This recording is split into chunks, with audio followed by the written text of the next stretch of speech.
Bonjour tout le monde. Aujourd'hui, je vais vous montrer comment utiliser le nombre pi dans des calculs et dans la mathématique.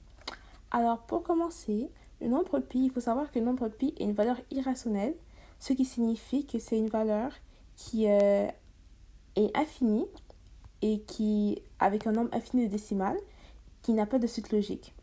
Alors, la valeur du nombre pi est de 3,14, etc. avec plusieurs chiffres qui continuent à l'infini. Donc, puisqu'il c'est un nombre infini, pour calculer ce chiffre, il faut utiliser une calculatrice. Donc, je vais vous montrer ici. Quand on calcule grâce au nombre pi, il faut trouver une calculatrice scientifique parce que ce n'est pas toutes ces calculatrices qui ont ces chiffres-là. Il faut trouver ce signe-là ici, le nombre pi. Et il faut toujours utiliser le fois avant de le rentrer dans la formule. Comme par exemple 2 fois pi, ensuite faire égal pour avoir la formule. Donc il faut se rappeler que le nombre pi correspond juste à cette valeur-là. Donc quand on clique sur le nombre pi, ça va juste faire automatiquement fois toutes ces valeurs.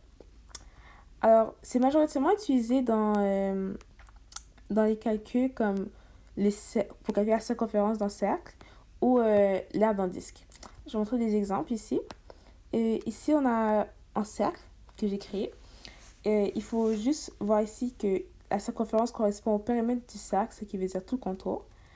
Et dans le cercle, on peut trouver le diamètre qui passe à travers et le rayon qui est exactement la moitié du diamètre, donc divisé par 2.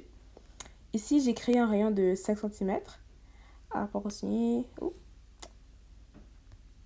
ici, la formule pour calculer la circonférence est de 2 fois pi égale r.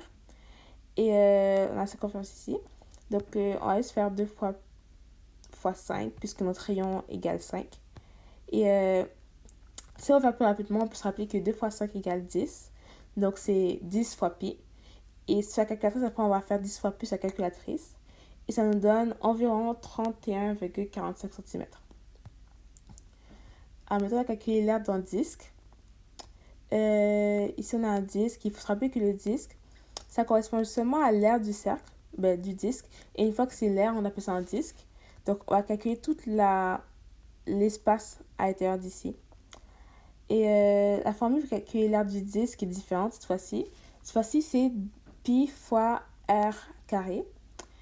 Donc, on a encore la même valeur qui est 5. Donc, on va faire 5 racine carrée de 2. Ça égale 25. Donc, c'est 5 fois 5. On va faire 25 fois pi. Ça égale environ 78,54 cm.